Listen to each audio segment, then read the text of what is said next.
Hi, and welcome to another episode of Jackson District Library's Book Tasting, where we talk about books that we've read, that we've loved, that we're excited about, and we also talk about what we're looking forward to reading coming up soon.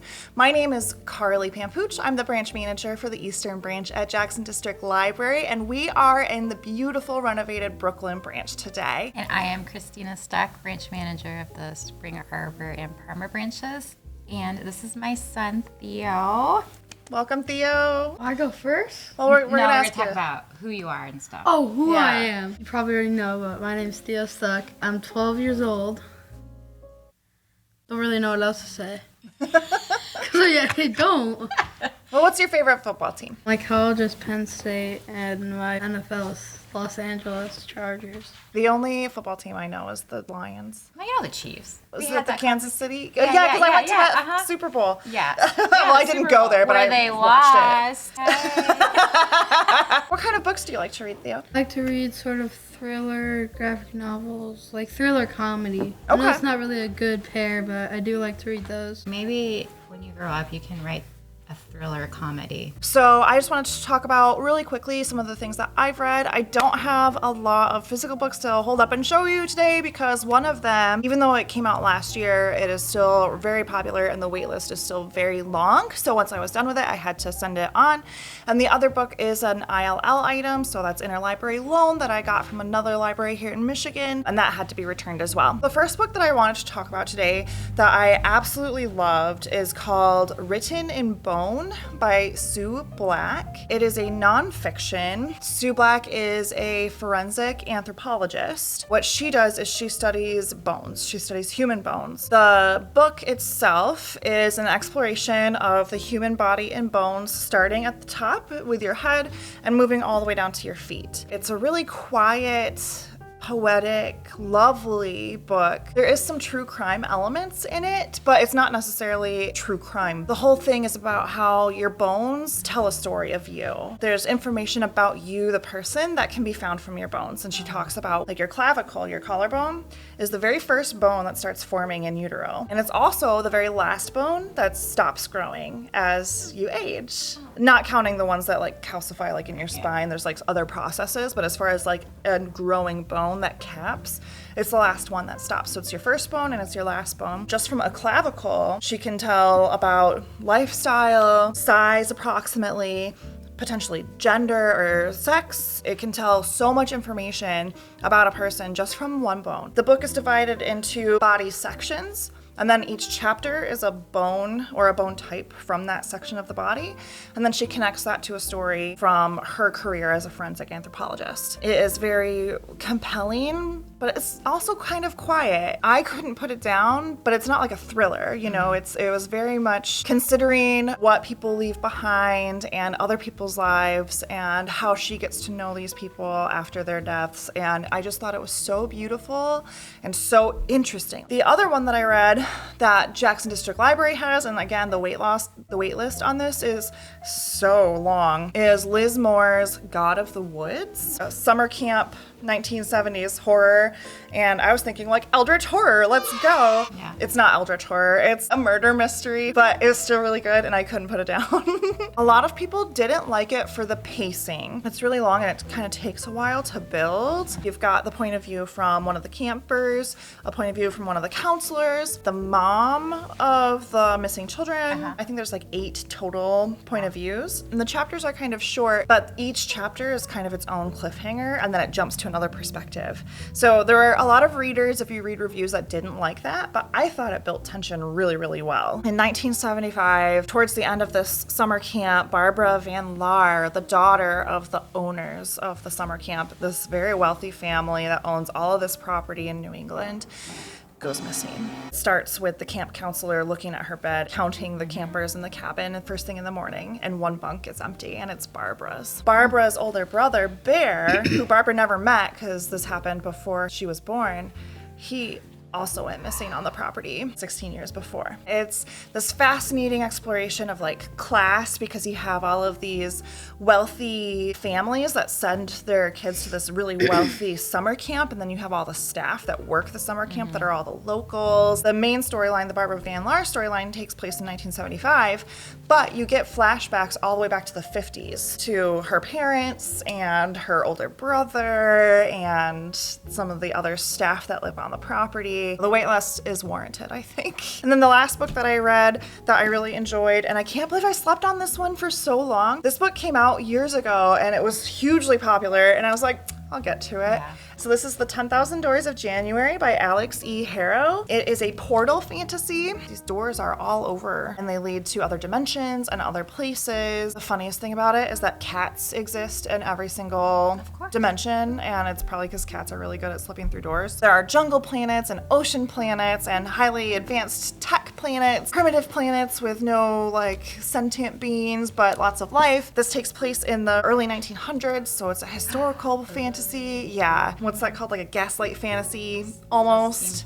It's almost steampunk. January, she is a girl being raised by Mr. Locke, who is her father's employer, and her father is away for months and months at a time. It turns out that he's like hunting down the doors. She has got to take ownership of her powers of being able to find and go through these doors. The romance is really sweet, and it's not the main plot line, so I kind of liked that, where the romance was believable, but also it wasn't the point of the story. I thought it was a lot of fun, and I can't believe I've waited this long to read it. How does she come up to find the doors? The first one that she finds is on accident. She goes into this field outside this town, and there is a boulder that has a door in it. She steps through it, and she's on the top of a cliff looking down over an ocean, and then she gets yanked back through the door, and Mr. Locke is like, "Never run away from me again." That's her first glimpse of the doorways. As she grows up, she gets more and more hints until she finds another one. It's really good. Yeah, that sounds really good. Yeah. All right, Theo, what books do you want to talk about today? I kind of read this like a few months ago, but this book is called Dry. It's a book about a girl named Alyssa and her brother Garrett. There's a drought. People are breaking into homes. Everybody's just fighting. It's kind of like dystopian. Their parents go away to a beach. They're filtering out the ocean water to regular water. They run away to the beach to go find their parents, and they see all these phones just laying there. Nobody's there. Going to, I think, Nevada. And where they go there, there's just a big camp where they have water and food, but you're only allowed to have water if you're actually gonna die. I don't want to die either. And yeah,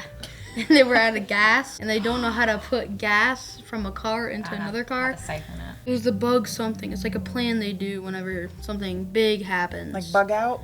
Bug out, yeah, that's what it's called. Yeah, after all the bug out stuff, they realized, at least we have that water that you brought. They opened it up, and then they like beat him up because of that, which makes sense. I would beat him up too. They beat him up, his legs didn't work anymore, and he kind of just fell off a cliff. Hey, are you giving away spoilers? No. No? So what do you like most about this book? The fact that it's dystopian and this could happen to really anybody. Who knows? A drought could happen in California today.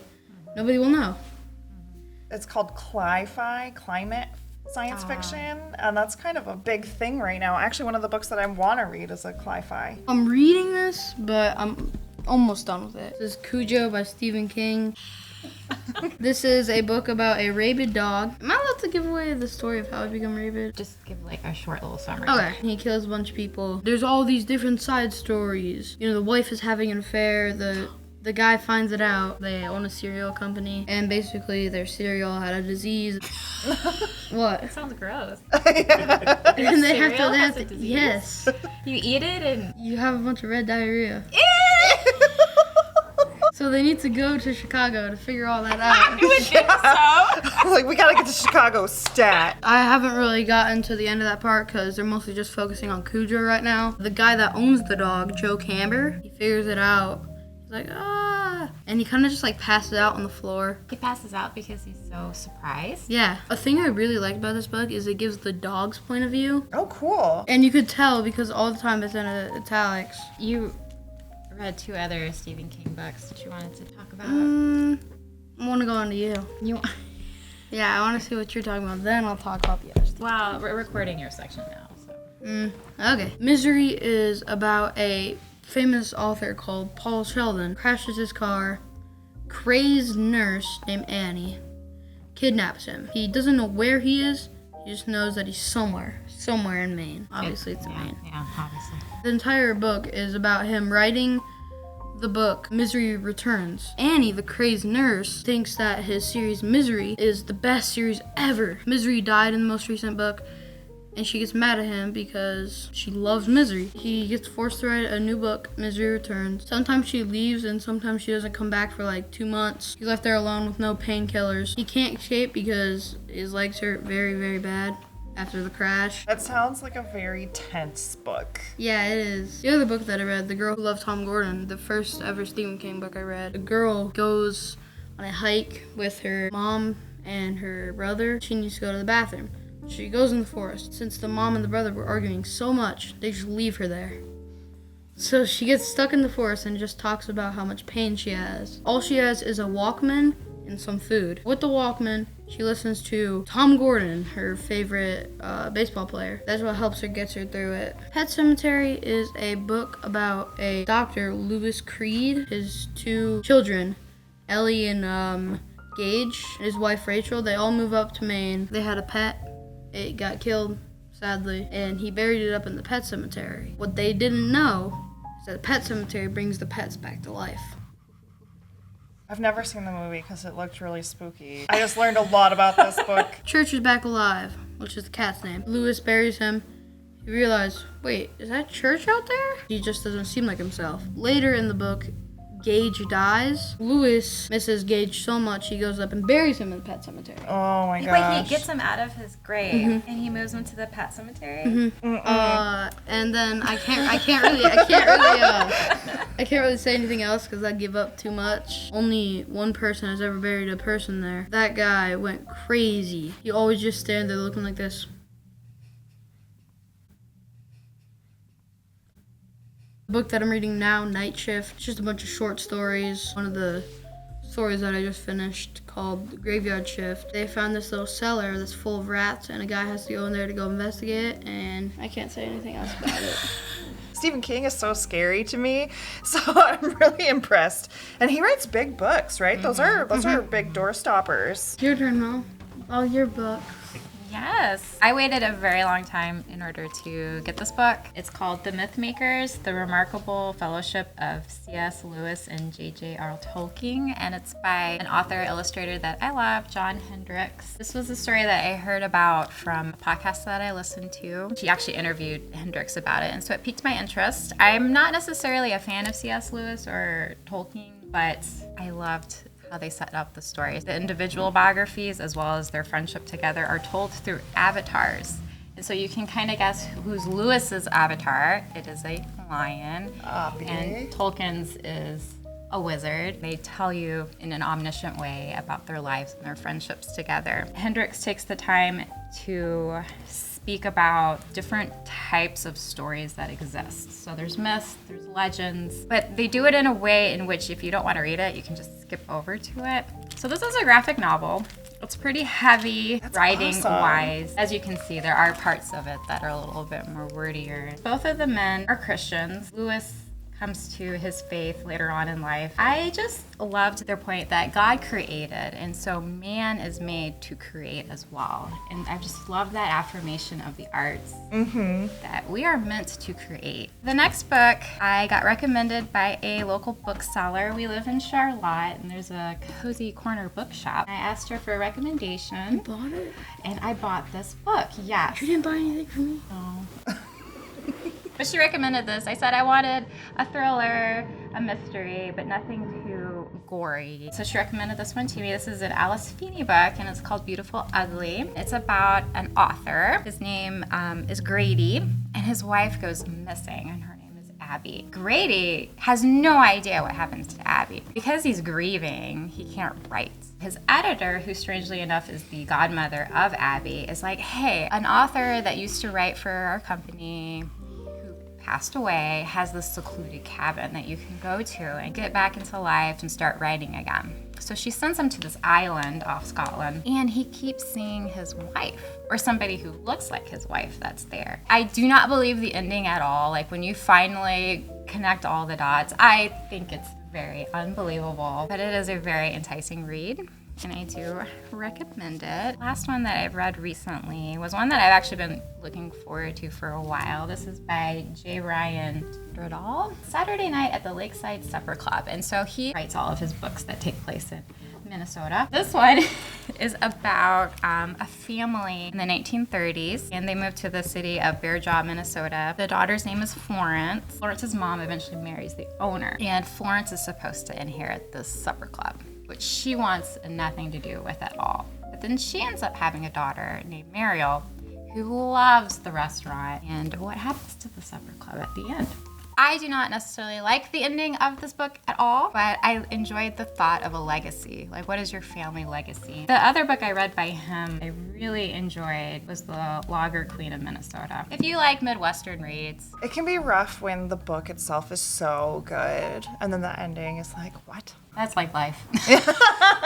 And then Sue Black will read your bones and tell you I about know, it. exactly. Talk about legacies. Well, it's also so good. Every time you share the books that you've read, I'm itching to reach down and grab my phone and like add them to my list I real know. fast. I am a really big fan of Tolkien and Lewis. Yeah. And I have never heard of that graphic novel Yeah, before. you should get it. I'm going to 100%. There was a lot of stuff that I didn't know about either of them, their relationship, and then how there was a drift in their relationship, but it was just so rich. I'm going to talk a little bit about what I've got coming up next on the docket. I'm currently reading a Craig Childs book called The Secret Knowledge of Water. Craig Childs is a scientist and an outdoorsman. He was a river guide for a really long time. I almost classify him in my head as an anthropologist. I know that he's not actually an anthropologist, but the way he writes and the work that he does and the science that he does, it feels anthropologic to me.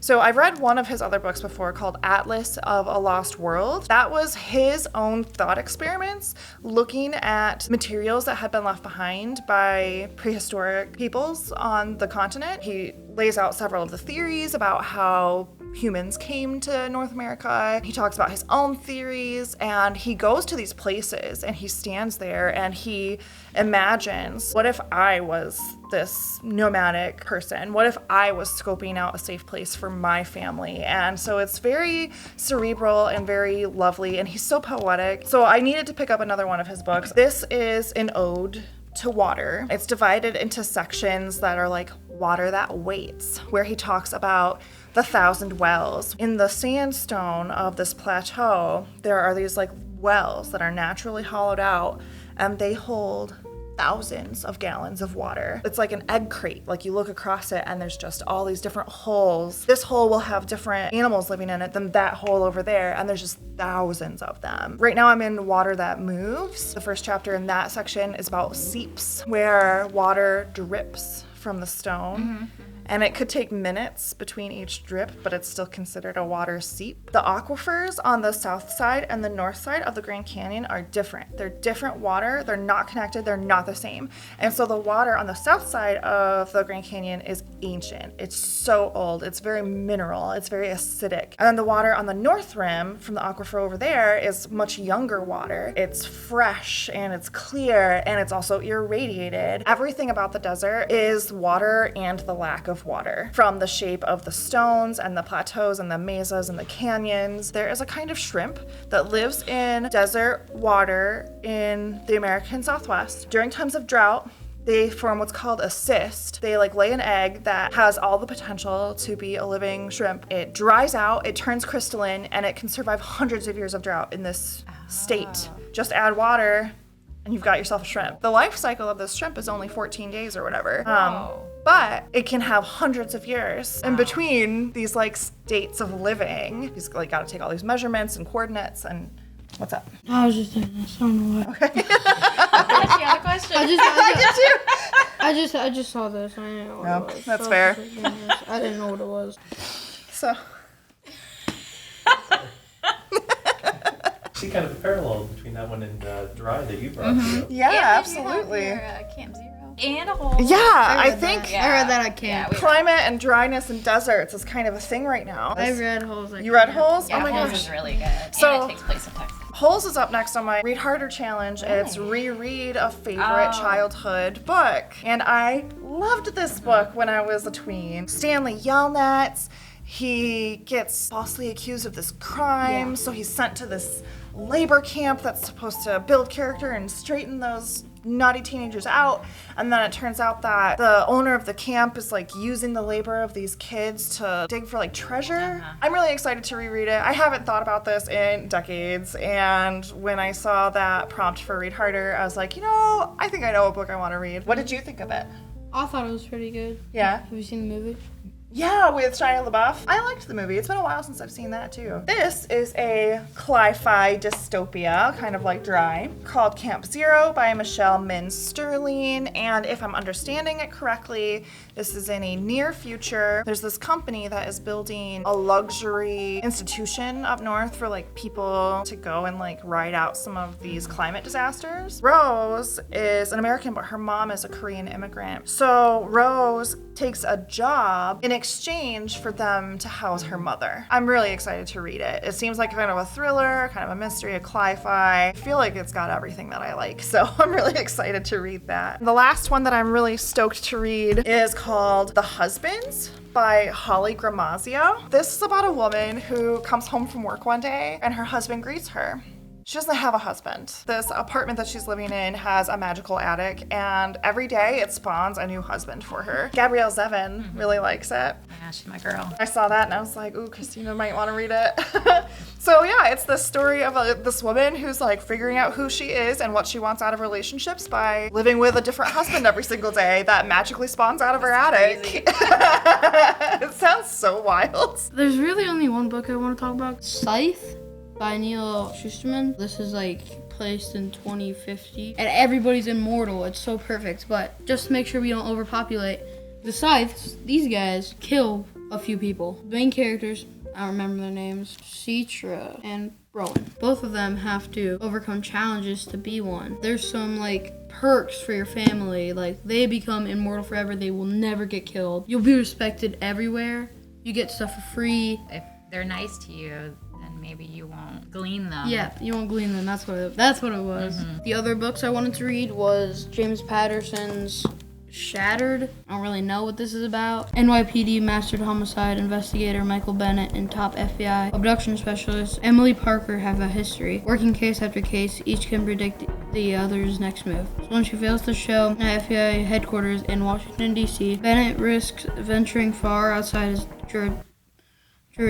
Jurisdiction. Yeah, can never say that word. That's a The tough investigation he undertakes is the most brilliant detective work of his career and the most intensely personal. And it's So- totally okay to just want to read a book because of the cover. Oh yeah, That totally. looks good. We do Yeah. not judge that at Yeah. I know, but I also read the inside. Seemed pretty interesting. I've also read like tons of James Patterson books. I haven't done any of his YA. I've only ventured to the Wraith books that he's written. I also wanted to talk about The Shining. I don't know anything about it. I just know the Here's Johnny thing. My mom has read it, so maybe she could talk about it, but It's good. It's much better. It's much better than the movie, especially if you like books where houses have a personality. I do. And it doesn't take place in Maine. I think it's Colorado. yeah, it is Colorado because it's like a ski resort, right? On to you, your turn. I'm currently listening to The Vanishing Half by Britt Annette. So good. There's these two twins. They leave this town of Mallard, Louisiana, which you cannot find on a map. Everybody there, they're black, but they all are light skinned. And so sometimes they could even pass for being white. One of them comes back to Mallard with her daughter, and then you learn more about her side of the story. It's very interesting. Just started to read To the Moon and Back by Ileana Ramage. This is her first book. It is very clean and well written. Also about another girl who decides to leave her hometown and her family to pursue what she really wants to do in life, and that's to be an astronaut. Is that Not why very it's far called into To it. the Moon? Yes. There's another audiobook I'm waiting for. I'm on hold for it. It's called The Witch's Orchard by Archer Sullivan. That's another one also that the cover looked really amazing. But it's about an investigator who has to go to this area to find answers to a case. Another audiobook that I'm on hold for, it is a Stephen King, Never Flinch. And this one, again, has to do with a private investigator too. Her name is Izzy, and she receives a letter threatening to kill 13 innocents and 1 guilty to make an act of atonement for the needless death of an innocent man. She doesn't think it's a serious threat, but it turns out that it is. I haven't read anything with this Holly Gibnian, but she's supposed to be somebody in some of his books. She has to get her help, and it just sounds like a very interesting mystery. Sounds like it. I do like detective Because stories. I have it at Meyer. They have this book at Meyer? Yeah, but I saw it. Yeah, I was like, Stephen King came out with a new novel. That's cool. Yeah, he's always coming out Yeah. with stuff. He's coming out with a couple a year, I think. Yeah, it's like Patterson. Yeah. Can't stop, won't stop. Wait, can we go to the bookstore today? We are in a bookstore. Theo, thank you so much for joining us on book tasting today. It was so exciting to talk to you, and I really loved your selections. It's so fun to see kids in our community exploring a variety of genres and authors and really stretching their reading and challenging themselves, and it looks like you do that, so that's really exciting. Of course you would with your mom being who she is, but... Yeah, Mom. Thank you to the Brooklyn branch for hosting us. Thank you to Dan the cameraman for helping out as always. Thank you to our watchers for watching. Let us know, leave a comment. Have you read any of these? Are any of these looking interesting to you? Is there anything that you want to hear us talk about? Other than that, we will look forward to seeing you in the next episode. Thank you.